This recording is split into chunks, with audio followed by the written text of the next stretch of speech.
Hey my YouTube family, welcome back to my YouTube channel Zeva's blog kitchen. दोस्तों, आज का जो vlog है वो सुबह मॉर्निंग से शुरू हो रहा है, क्योंकि अभी मॉर्निंग के 8 बज रहे थे और बारिश सुबह से हो रही थी कंटिन्यूसली।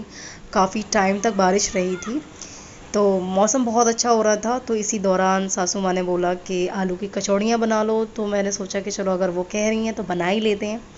फिर मैंने फटाफट से आलू को बॉईल करने के लिए रख दिया था। अच्छे से आलूओं को धो लिया और यहाँ पर एक गड़बड़ मुझसे हो गई थी। आलू मुझसे नहीं हुई बल्कि आलूओं से हुई थी, क्योंकि आलू जो है मीठे निकले थे। तो मेरी सारी कचौड़ियों की जो मेहनत है वो मुझे मतलब थोड़ा सा अनसेटिस्फाई हो गई थी, थोड़ा सा सैड हो गई थी, यही सोच कर कि यार इतनी मेहनत की मैंने और मतलब थोड़ा सा आलूओं ने गड़बड़ कर दी। तो यहाँ पर आलू बॉईल करने के लिए रख दिए थे। इसी दौरान मैंने यहाँ पर आटा लगा लिया। तो आटा गूंदने के लिए मैंने यहाँ पर थोड़ी सी इसमें डाली थी सूजी, आटा और थोड़ा सा नमक ले लिया था। मिक्स करके आटा गूंद लिया, और सूजी इसलिए डाली थी थोड़ी सी क्रंची हो जाए। तो इसी दौरान आलू हो गए थे, तो आलूओं को अच्छे से जल्दी से छील लेते हैं और उसके बाद एक बना लेते हैं इसका भुर्ता। तो भुर्ता बनाने के लिए मैंने यहाँ पर लाल मिर्च, लाल मिर्च, नमक, धनिया पाउडर थोड़ा सा और रोस्ट करके धनिया डाला था, हरी मिर्च बारीक कटी हुई और थोड़ा सा चाट मसाला और हल्का सा गरम मसाला डाला था इन सभी चीज़ों में। तो ये दोनों चीज़ें मेरी तैयार हो गई थी। अब यहाँ पर किचन की कंडीशन आप देख सकते हैं, बहुत ज़्यादा मैसी हो रहा था। तो मैंने सोचा कि कचौड़ियाँ बाद में सेकेंगे, पहले क्या करते हैं कि किचन की क्लीनिंग कर लेते हैं। तो सबसे पहले मैंने किचन की क्लीनिंग की, क्योंकि किचन बहुत ज़्यादा मैसी हो रहा था। और इस तरीके से अगर गंदे किचन में ही हम खाना बनाएं तो ये बिल्कुल भी अच्छा नहीं लगता। मुझे तो स्पेशली बिल्कुल भी पसंद नहीं है। कितनी लेडीज़ ऐसी हैं कि पहले किचन को क्लीन करती हैं उसके बाद खाना बनाती, मुझे कमेंट में ज़रूर बताइएगा। किचन की क्लीनिंग करने के बाद मैं अपने रूम में आ गई थी। तो यहाँ पर मैंने एक सेब खाया काट कर। सेब का टेस्ट मुझे बिल्कुल भी पसंद नहीं आया। हो सकता है शायद प्रेगनेंसी में थोड़ा सा मुंह का टेस्ट चेंज हो रहा है, इसीलिए मान लीजिए।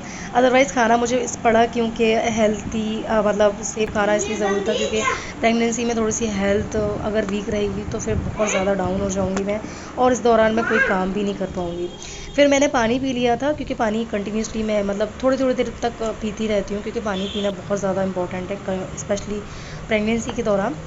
तो पानी पीने के बाद मैं यहाँ पर अपनी कचौड़ियों में लग गई। मैंने भरती चली गई थी, मैंने जल्दी जल्दी भर दिया, और जो हमारी नंद है उन्होंने हमारी हेल्प की, तो वो जल्दी से सेकती चली गई और मैंने ये कचौड़ियाँ भर ली। मैंने ये पलेतन वाली कचौड़ी बनाई थी, मैं बनाने वाली थी पानी वाली, लेकिन जब आलूओं ने ही पानी छोड़ दिया तो फिर उसमें और फिर मैं क्या पानी डालती, तो इसीलिए मुझे समझ में नहीं आ रहा था। तो फिर मैंने सोचा कि चलो पलेतन वाली बना लेती हूँ। ऑप्शन नहीं था, इसलिए फिर मुझे यही वाली बनानी पड़ी।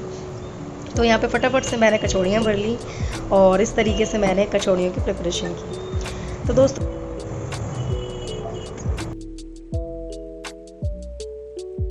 ये भर गई हमारी जल्दी से फटाफट से कचौड़ियाँ। सारी कचौड़ियाँ जल्दी जल्दी बनाई हमने, और मेरी जो नंद है उन्होंने मिलकर, हम दोनों ने बनवाई थी।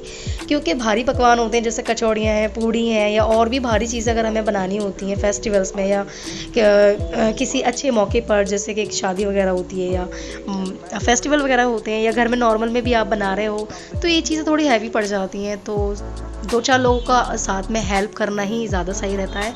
इस तरीके से काम जल्दी भी हो जाते हैं और जल्दी निपट भी जाते हैं। वो बात अलग है कि इंसान कोई हेल्प करने वाला नहीं है तो अकेले करना है, तो वो बात अलग होती है। बट अगर कोई हेल्प करने वाला होता है तो इस तरीके से साथ में ही ये काम मिलकर जुलकर करवाने चाहिए। तो यहाँ पर मेरी कचौड़ियाँ और पूड़ियाँ बनकर तैयार हो चुकी थी, आलू की सब्ज़ी भी बन गई थी, और यहाँ पर पूरा किचन मैंने क्लीन कर दिया था, क्योंकि काम भी अच्छे से हो गया और पूरी कचौड़ी की सब्ज़ी भी बन गई, पूड़ियाँ भी बन गई, कचौड़ी भी बन गई थी। तो सारा काम हो गया, किचन क्लीनिंग हो गया। तो यहाँ से मैं फ्री हो गई। फिर यहाँ पड़े थे कपड़े, सोचा मैं कपड़े धो लूँ, बट टाइम ओवर होने की वजह से फिर मैंने कपड़ों को स्किप कर दिया, क्योंकि काम करते करते वही 1-1:30 बज जाता है मैक्सिमम। उसके बाद फिर मैंने सोचा कि मैं कपड़े आज नहीं लगा रही, मतलब मशीन में आज नहीं लगा रही, नेक्स्ट डे लगाऊंगी। तो मैं नहाने के लिए फटाफट से चली गई थी। तो यहाँ नहा धोकर फ्री हो चुकी हूँ, और नहा धोने के बाद मैंने यहाँ पर ये वियर किया है येलो कलर का सूट।